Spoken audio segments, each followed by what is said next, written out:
while working at Electronic Arts Canada, the home of EA Sports and many other games. Years later, Dan Kennett, a technical director, would describe me as relentless like a Terminator from the Terminator movie and TV series. They hunt and chase and never stop and never give up. I have always been an empowering manager. I would let people go so far as they possibly can, provided that they have a detailed plan before diving into execution. I required KPIs, key performance indicators, and objective metrics to measure progress against formalized definitions and targets of what success looks like, WSLL, and what good looks like, WGLL, and what matters most, WMM. What success looks like was product and feature and tech success, whereas what good looks like was about individual performance and professional behavior. And what matters most was about product or tech features in a stack-ranked list and a cut line. What success looks like, what good looks like, what matters most were simply ways to help people understand the cost and priority of what they valued most, with a cut line that could move up or down according to the development schedule in progress. They were methods to quantify and prioritize features even when they were emotional or subjective.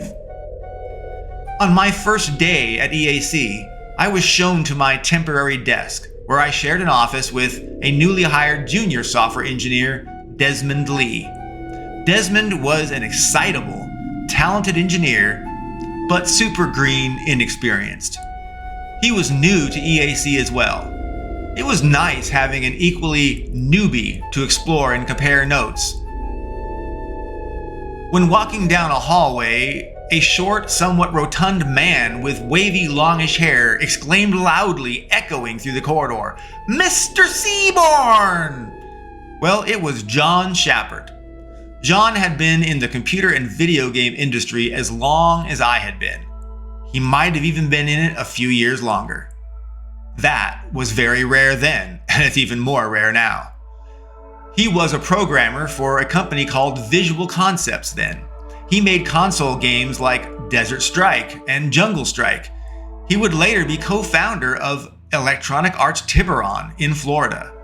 He parlayed his success with EA Tiburon to become CEO over EA Canada and all of EA operations in Canada. Even Warren Wall's mini EA Fusion's autonomy eventually reported in to John Shepard. Eventually, John became EA Worldwide president in EA Redwood Shores headquarters, and he would spin out from there to join Microsoft Studios overseeing all of Xbox. And then he would form a new company back in Florida, returning to his founding roots. Well, I met John in 1987 when he was working for a contract company, like I said, called Visual Concepts. John loved to exclaim my name in every public venue that you could think of. In a meeting, in a hallway, on a field, in a cafeteria, and even through people's closed doors. He would exclaim, "Mr. Seaborn!"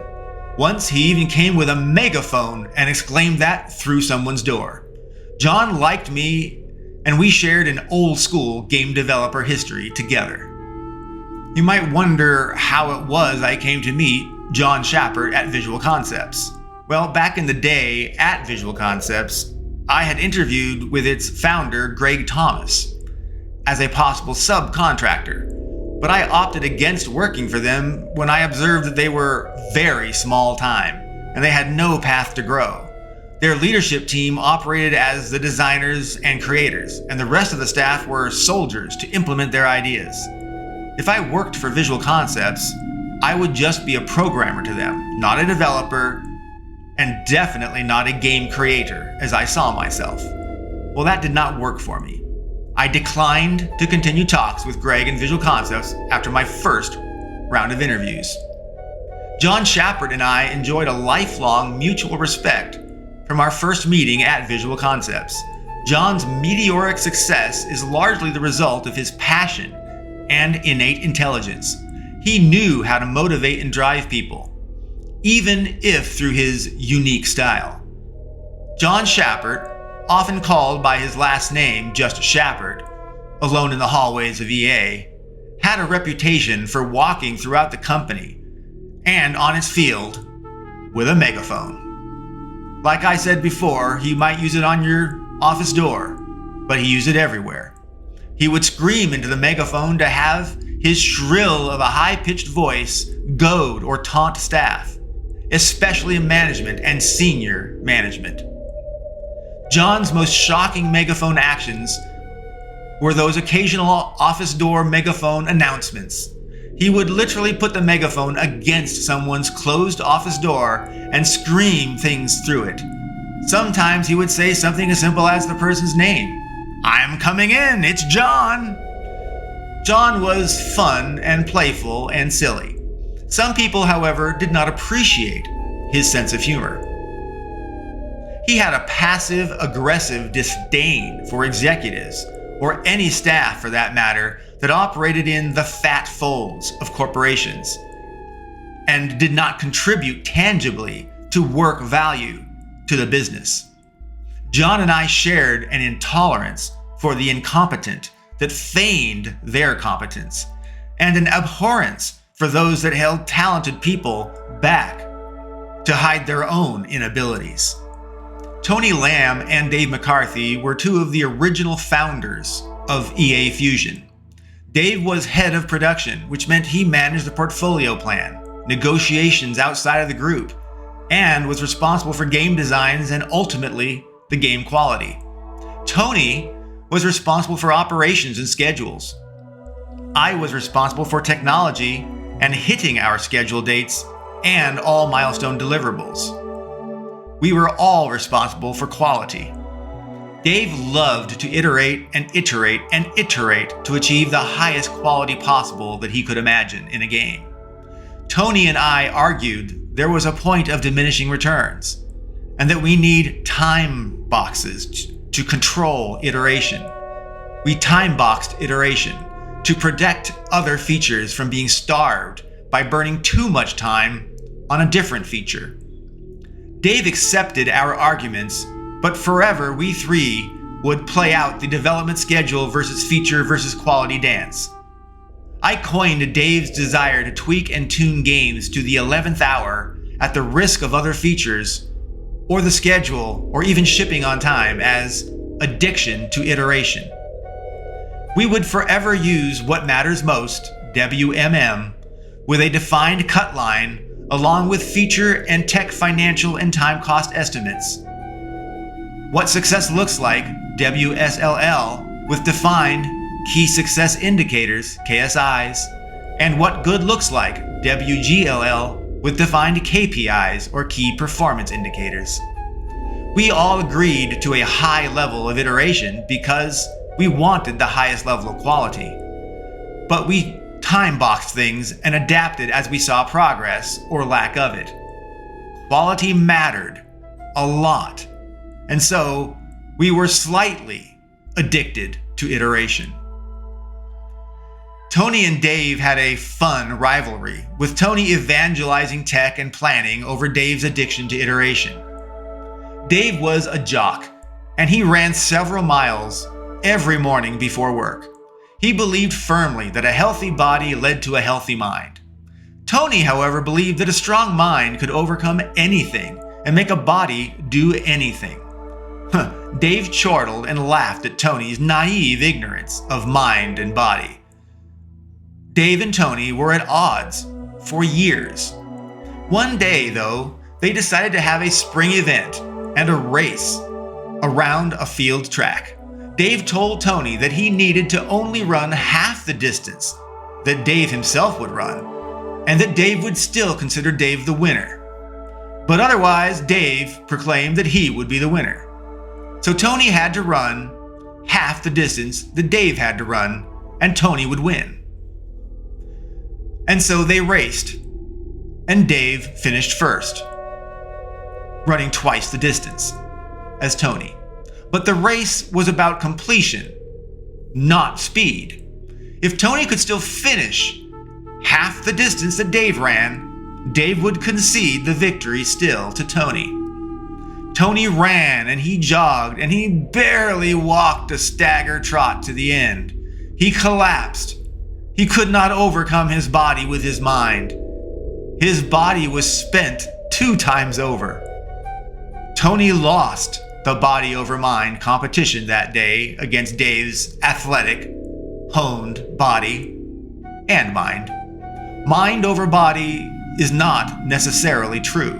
There are realities. During the race competition by Tony and Dave, a big red fire engine blared its klaxon alarms as it pulled up onto the field and onto the grass. It was an emergency.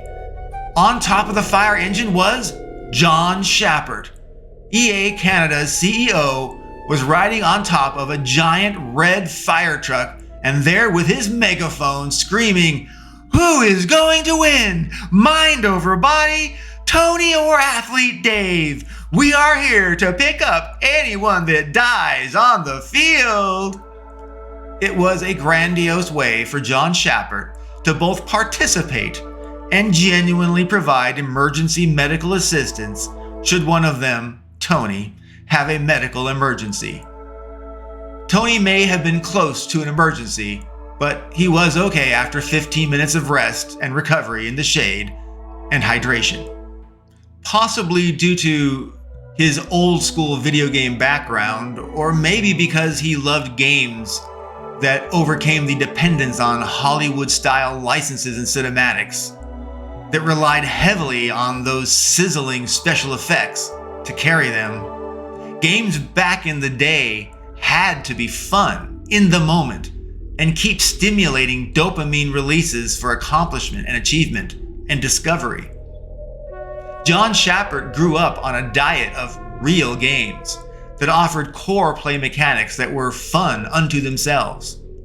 He loved games that were genuinely fun and addictive.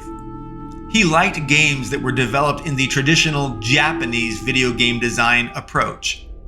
Japanese game development had a reputation for being different than Western culture game development. Western Europe and the United Kingdom focused on story, and then visuals and sound, and then world, and then characters, and eventually the actual play mechanics, and finally challenge reward loops.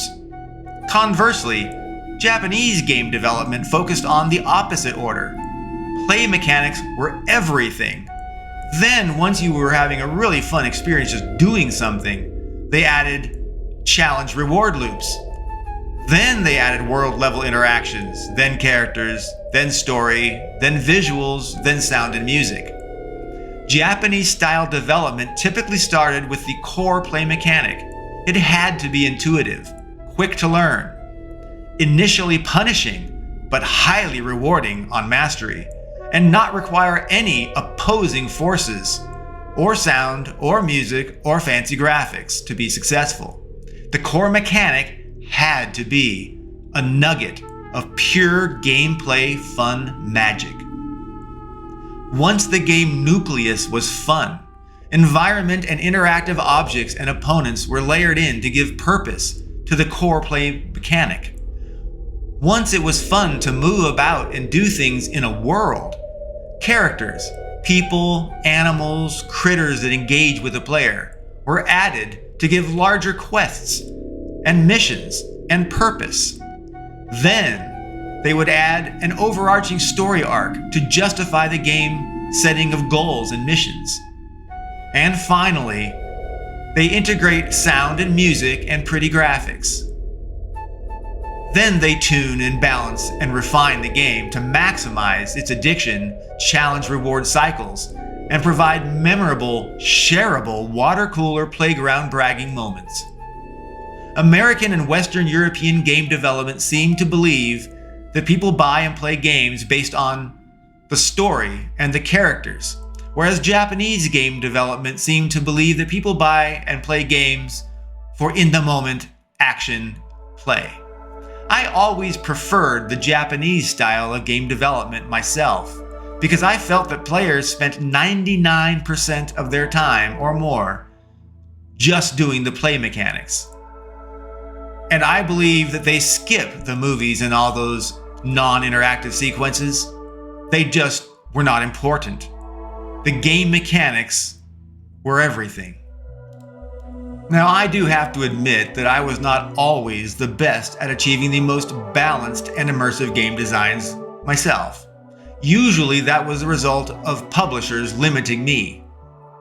As an example, Escape from Hell was originally a 5.25-inch floppy disk game, spanning 4 discs, but EA reduced it to 2 floppy disks when the new high-density 3.5-inch floppy disks were released and rising in computer popularity.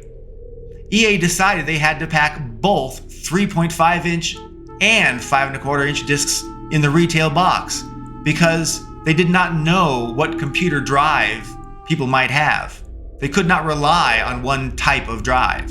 And so, EA decided to manage their cost of goods and reduce my 4-disc game to 2 discs so that they could have an additional 1-disc 3.5-inch because it contained twice the size of data as the 5.25.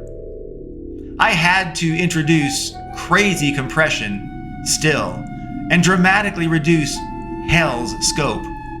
Hell fell from 9 circles of hell per Dante to 3 levels of hell. And correspondingly, huge legions of demons and hordes of the damned were released from their torment. They no longer had to serve hell. Publishers approved games based on previous versions of the game. Sequels were safer bets. But they invested in original games too. Publishers rarely approved games based on core mechanics or gameplay. They usually made decisions on what games they would fund based on the game's world setting, its vision for story and characters. Graphics and sound and music were assumed to be good in the final game, and engineering was likewise presumed to just work out. Technical directors, or TDs, and technical art directors, TADs, and producers were publisher staff to direct and help developers succeed. They were insurance policies to fix ailing projects that went off the rails. Technical directors and technical art directors were the engineering fire marshals at preventing fires, and they would become firefighters to put them out should they start. Producers were the game experience design marshals. There were similar roles for art and audio creation and composition. Asset creation and quality was less technical and more artistic, and so required different specialists.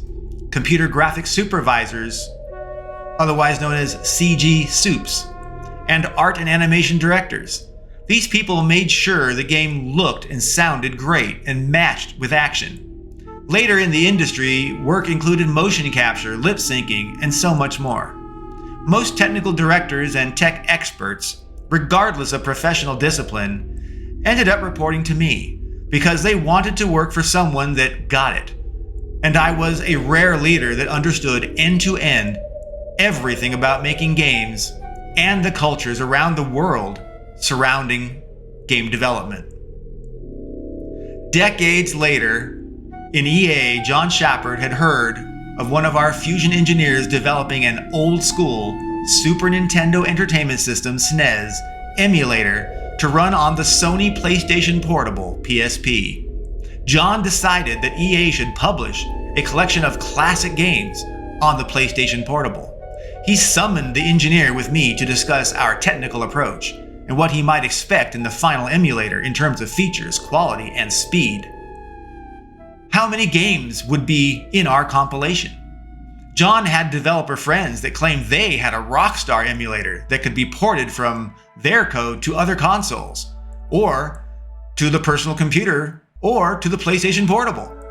John's loyalty to his friends was nice, but their tech was weak, and it would never run fast enough or within the memory constraints of a PlayStation Portable.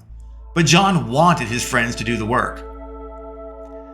Well, the engineer had prototyped the emulator on his own time within our team in EA Fusion. and he was offended that John would not take his idea as is, and that he would actually give the concept to an external contracting group just because John liked them. The engineer felt it was kind of corrupt. He felt it was wrong. Well, it took several meetings and technology proofs, but we made it undeniable that our EA Fusion emulator technology, innovated by this one and lone engineer, was light years ahead of John's friends' group's emulator tech. Well, John did agree in the face of undeniable, irrefutable proof. Fusion's emulator won the bake-off. Fully funded and approved, the engineer was promoted and made product lead to create what was called EA Replay, which ultimately became a very successful PlayStation portable experience, bringing back to life a lot of the old games like Jungle Strike and Desert Strike, Return to the Gulf. Yes, it helped to sell the idea to John Shepard, saying that we were going to re-release his old games. And we had Road Rash 1, 2, and 3, Syndicate, Ultima, Wing Commander, Virtual Pinball, Mutant League Football, Haunting starring Poltergeist, Budokan, The Martial Spirit, Bob B.O.B., all sorts of old school games. It was great to defend the underdog engineer from executive preference so that his vision could become reality and our team could feel the triumph and be motivated to show how awesome we are and how awesome the emulator could be. Because we won the bake-off. We had proven ourselves. Reflecting on the wild ride of leaving the United States to work for a foreign company, EA Fusion, albeit only in Canada, neighboring the United States, it was enlightening and terrifying. But the reward of taking the leap and plunging into the unknown was great, even if the risk was likewise great and intimidating. I had to conclude in the end, you have to take risks to achieve great things. And my career in EA proves it was the right decision. I took the right risks.